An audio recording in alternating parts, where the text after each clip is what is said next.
শুভেন্দু অধিকারী বলেছেন আপনাদের দেখে নেবেন, তার কারণ তৃণমূল প্রাতিষ্ঠানিক দুর্নীতি করেছে আর সিপিএম করেছে রাজনৈতিক দুর্নীতি। টাকা তুলে পার্টি অফিস করেছে, এত বাড়ি বড় বাড়ি নাকি সাদ্দাম হোসেন পর্যন্ত করতে পারেনি। তিনি বলেছেন দুর্নীতিগ্রস্ত সিপিএমকে ছাড়বো না। শুভেন্দু অধিকারী এখন বিজেপিতে গিয়ে মুখ্যমন্ত্রী হয়েছে বলে কি আমরা ভুলে গেছি যে সারদা মামলায় অন্যতম প্রধান অভিযুক্ত শুভেন্দু অধিকারী? যে শুভেন্দু অধিকারী তৃণমূলে থাকাকালীন তো বটেই, এমনকি বিজেপিতে যোগ দেওয়ার পরেও কয়েকবার সিবিআইয়ের ডাকে হাজিরা দিতে হয়েছে। এই শুভেন্দু অধিকারী নিজে সাংবাদিক সম্মেলন করে বলেছেন যে ওনার বিরুদ্ধে একটা প্রমাণিত দুর্নীতি আছে, নারদায় ঘুষ খাওয়ার মামলা। যে শুভেন্দু অধিকারীকে আমরা ক্যামেরার সামনে টাকা খেতে দেখেছিলাম, এখন কি বিজেপিতে গিয়ে গেরুয়া তিলক পরে নিয়েছে বলে কি আমরা সেই ইতিহাস ভুলে গেছি? শুনুন শুভেন্দুবাবু, আপনাকে একটা কথা বলি, হাতি ঘোড়া গেল তল, ব্যাং বলে কত জল। আপনি এতদিন যার হাওয়াই ছুটি মাথায় নিয়ে রাজনীতি করতেন, সেই মমতা বন্দ্যোপাধ্যায়, ওই মমতা বন্দ্যোপাধ্যায় আমাদেরকে এরকম অনেক শেষ করতে চেয়েছিল। কম লোককে তো খুন করেননি। মেদিনীপুরে, ঝাড়গ্রামে, বাঁকুড়ায়, পুরুলিয়ায় তো আমাদের কম লোককে শেষ করেননি। বলেছিলেন যে গোটা মেদিনীপুরে নাকি বামপন্থীদের পতাকা উঠতে দেবেন না, সিপিএমের কোনো পতাকা থাকবে না, যখন তৃণমূলের নেতা ছিলেন।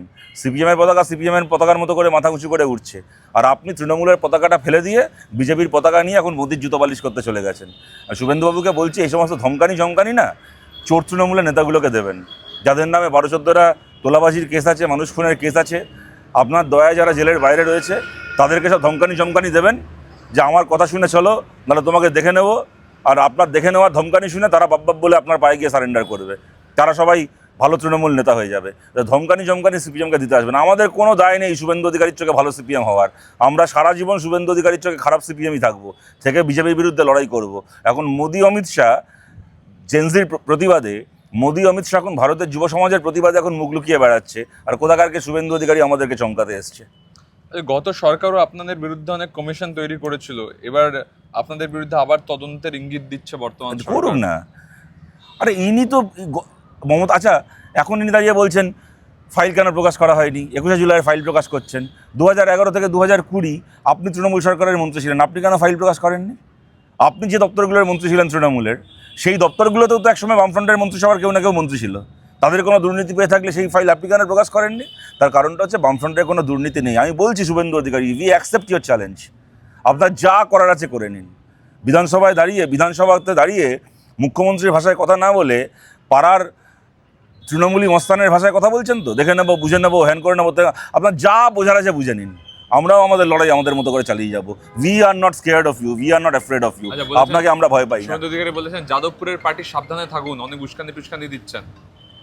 দেখুন, আমরা যাদবপুরের পার্টি না সিঙ্গাপুরের পার্টি সে দেখা যাবে, কিন্তু তৃণমূল কংগ্রেসকে নিয়ে আমরা বলেছিলাম যে যেদিন এই পার্টিটা যে ক্ষমতায় যেদিন থাকবে না সেদিন থেকে পার্টিটা উঠে যাবে।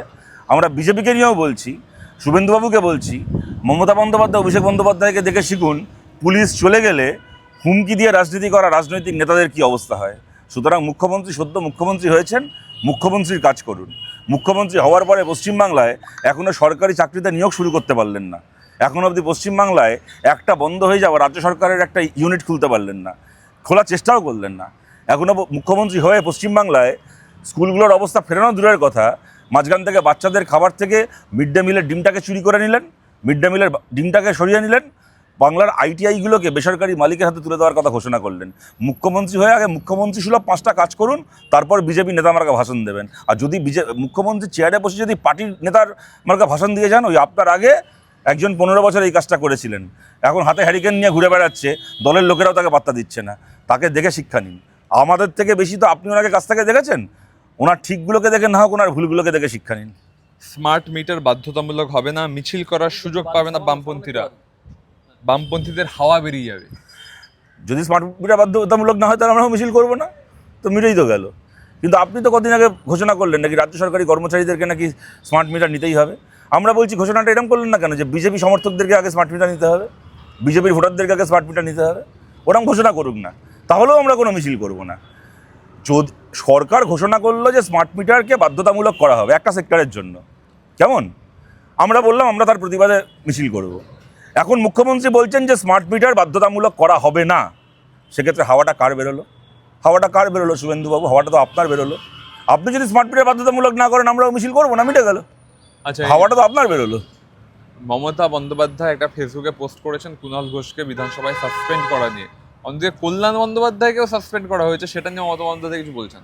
সে ওনার দলের ছাগল, উনি কাকে ঘাস খাওয়াবেন আর কাকে বলি দেওয়ার জন্য পাঠাবেন সে ওনার ব্যাপার, আমি কি করতে পারি। না, এই যে মানে কালকে যে দেখলেন তো আপনি বিধানসভা থেকে কুণাল ঘোষকে কিভাবে চ্যাংদোলা করে বার করা হলো। হ্যাঁ দেখেছি, আপনি যদি আমাকে জিজ্ঞেস করেন তাহলে এটা নিঃসন্দেহে অগণতান্ত্রিক। কারণ আমাদের কাছে দেখুন কোনো দলীয় স্বার্থের থেকে ভারতের গণতান্ত্রিক ব্যবস্থার স্বার্থ অনেক বড়, সেই জায়গা থেকে আমি এটাকে নিন্দে করতেই পারি। আবার এটাও ঘটনা, আমাকে যদি এখন তৃণমূলের ইতিহাস মনে করে বলতে হয় তাহলে বলতে হয় বিধানসভার ভেতর চ্যাংদোলা করে না, বিধানসভার ভেতর ওদেরকে মাটিতে ফেলে পেটানো উচিত। যেরকমভাবে ওরা গৌরাঙ্গ চক্রবর্তীকে, যেরকমভাবে ওরা গৌরাঙ্গ চ্যাটার্জিকে, দেবলীনা হেমব্রমকে যেভাবে ওরা মেরেছিল, কিন্তু আমরা আমাদের দলের থেকে, দলীয় স্বার্থের থেকে ভারতের কাঠামোকে, গণতন্ত্রের স্বার্থকে বেশি প্রাধান্য দিই বলে আজকে বলছি যে বিধানসভা থেকে বিরোধীদেরকে এইভাবে বার করে দেওয়াটা উচিত নয়। কিন্তু মানে আমাদের এই প্রশ্নটাও আছে যে এই সমবেদনাটা সেই অমানুষগুলোর প্রাপ্য কিনা, যে অমানুষগুলো রাজ্যের সরকারের ক্ষমতায় এসে চিটফান্ডের কোটি কোটি টাকা চুরি করেছে, আর তারপরে সেই চিটফান্ডের দুর্নীতি নিয়ে বিধানসভায় খালি আলোচনা চেয়েছিলেন বলে দেবলীনা হেমব্রমকে, গৌরাঙ্গ চ্যাটার্জিকে মাটিতে ফেলে পিটিয়ে আহত করেছে। এবং তারপর তাদেরকে যখন ভর্তি করার জন্য এসএসকেএম হাসপাতালে নিয়ে যাওয়া হয়েছিল, সরকারি নির্দেশে এসএসকেএম হাসপাতালে রাজ্যের দুজন আহত বিধায়ককে চিকিৎসা পর্যন্ত দেওয়া হয়নি। এই অমানুষ আচরণ যে জানোয়ারগুলো করেছিল তাদের প্রতি কোনো সহানুভূতি দেখাতেও সত্যি কথা বলতে আমাদের মুখে আটকে যায়। আর বলছি যে এই কল্যাণ বন্দ্যোপাধ্যায় দেখা যাচ্ছে তিনি মহুয়া মৈত্র আর শ্রমিক ভট্টাচার্য একসাথে মিটিং করছেন, কথা বলছেন বিধানসভা পার্লামেন্টে। হ্যাঁ, আমিও দেখলাম আপনাদের চ্যানেলে বা বিভিন্ন চ্যানেলে ফুটেজটা, কিন্তু দুর্ভাগ্যজনক যে আপনারা খালি দূর থেকে ছবিটাই দেখাতে পেরেছেন, কি কথা হচ্ছিল আওয়াজটা শোনাতে পারেননি। যদি আওয়াজ শোনা যেত, পরের বার অনুরোধ করছি একটুখানি জোরালো মাইক লাগাবেন, ভালো লেন্সের ক্যামেরা লাগিয়েছেন, ক্যামেরায় ভালো লেন্স লাগিয়েছেন, পরের বার থেকে মিডিয়ার কাছে আবেদন আপনারা একটা ভালো মাইক লাগাবেন, তাহলে শুনবেন হয়তো সেখানে এই শ্রমিক ভট্টাচার্যের গলা শোনা যাচ্ছে যে এই এদিকে এসো না, আরে প্রেম করলে দূরে কেন, কাছে এসো না। এই যে শ্রমিক ভট্টাচার্যের এই যে আমাদের প্রিয় সংলাপ, হয়তো সে কথাই বলছিলেন শ্রমিক ভট্টাচার্য কল্যাণ ব্যানার্জিকে, মহুয়া মৈত্রকে, ওনারা এদিকে এসো নাটা শুনতে খুব ইচ্ছে করছিল। পরের বার থেকে আশা করছি আপনাদের জোরালো মাইক্রোফোনের সাহায্যে ওটা শুনতে পাবো। বলছি আপনি একটা ফেসবুকে পোস্ট করেছেন বুবাই পোদ্দার নিয়ে, সন্তান বিয়োগ হয়েছে সেক্ষেত্রে এরকম পোস্ট করে না, আমি তো সমবেদনা জানিয়েছি এটা তো। এবং দেখুন, মৃত্যু একটা এমন বাস্তবতা, আমারও আপনজনকে আমায় হারাতে হয়েছে, নিশ্চয়ই আপনাকেও হয়েছে, সবাইকে হারাতে হয়েছে, একদিন আমাদেরকেও মারা যেতে হবে, আমরা কেউ পৃথিবীতে অমর হয়ে আসিনি। অতএব আমার যে রাজনৈতিকভাবে আমার যে বিরোধী, আমার যে প্রতিপক্ষ, তাকে আমি 100টা প্রশ্নে রাজনৈতিক আক্রমণ করতে পারি, কিন্তু তার বা তার পরিবারের কারোর কি তার কোনো আপনজনের মৃত্যুকে নিয়ে কখনো আমাদের পরিহাস করা উচিত না, কারণ এমন বাস্তবতা যে বাস্তবতা আমাদের প্রত্যেকের জীবনে সত্যি। শেষ প্রশ্ন, এই দেখছেন তো দিল্লিতে যেভাবে প্রোটেস্ট হচ্ছে, মেট্রো স্টেশনগুলোকে সব বন্ধ করে দিতে হয়েছে, কি বলবেন? দেখুন, আমি ওই সময় দিল্লিতে থাকতাম, 2012 সালের ডিসেম্বর মাসের কথা আমার মনে পড়ে। 2012 সালের 31শে ডিসেম্বর নির্ভয়ার ঘটনাটা ঘটেছিল, এবং জানুয়ারি মাসটাতে ঠিক 2013 জানুয়ারি মাসে ঠিক এই ছবি দিল্লিতে দেখেছিলাম। তখন আমি ওখানে থাকতাম বলে, তাতে অংশগ্রহণ করার সুযোগ হয়েছিল বলে, সত্যি বিশ্বাস করুন এত বছর পরে ওটাকে দেখে আমার সেই দিনের স্মৃতিগুলো খুব জীবন্ত লাগছে। একই রকমভাবে সেই দিন কংগ্রেস সরকার এরকমভাবে একটার পর একটা মেট্রো স্টেশন বন্ধ, কিন্তু এটা করে কিন্তু সরকার নিজেকে বাঁচাতে পারেনি। একটার পর একটা মেট্রো স্টেশন বন্ধ করে দিয়ে, সব কিছু করে দিয়ে, আমার এখনও মনে আছে আমি রাজীব চকে যাব, মানে আমাকে গোটা দিল্লি, একবার কাশ্মীরি গেটে যাচ্ছি, ওখান থেকে বেরোতে পারছি না, নেবে আবার লাইন চেঞ্জ করে আবার ওদিকে চলে যেতে হলো, ওই আপনার যমুনাপাড়ের অন্যান্য স্টেশনের দিকে, সেখানে পাচ্ছি না। মানে আমি মেট্রো স্টেশনের মধ্যে কার্যত আটকে আছি। এটা আমি আমার নিজের একটা অভিজ্ঞতা বলছি, খালি এটা আমার একার অভিজ্ঞতা না, সেই সময় আমাদের এই অভিজ্ঞতা দিল্লিতে হয়েছিল। এরকমভাবে মেট্রো স্টেশন বন্ধ করে দিয়ে, এরকমভাবে গোটা দিল্লি জুড়ে গণজমায়েতে লাঠিচার্জ করে, সব কিছু করে, বিজয় চকের ওখানে আমরা মার খেলাম, গায়ের মানে একদম মানে কালশিটে দাগ হয়ে গেল। এত কিছু করে, এত দমনপীড়ন করেও কিন্তু কংগ্রেস নিজের গদি বাঁচাতে পারেনি।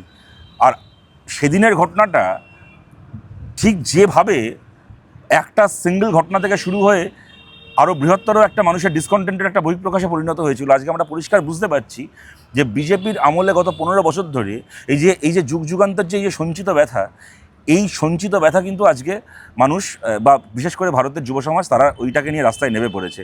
এবং সবচেয়ে বেশি করে যেটা হচ্ছে তা হচ্ছে বিজেপির যে একদিন ধরে ন্যারেটিভ ছিল যে কেউ কোনো একটা প্রশ্ন করলেই তুমি পাকিস্তানের দালাল, তুমি চায়নার দালাল, তুমি ফরেন ফান্ডিংয়ে চলছো, তুমি ডিপ স্টেট, তুমি দেশদ্রোহী, এই সমস্ত বলে প্রশ্নের উত্তর না দিয়ে প্রশ্ন করার অধিকারটাকে খর্ব করা, প্রশ্নকর্তাকে চিহ্নিত করে দেওয়া, ওদের এই ন্যারেটিভটাও আর কাজ করছে না। ওদের এই ডিপ স্টেটের তত্ত্ব, ওদের এই পাকিস্তানের দালাল হওয়ার তত্ত্ব, এইগুলো পরিহাসে খিল্লিতে পরিণত হয়েছে।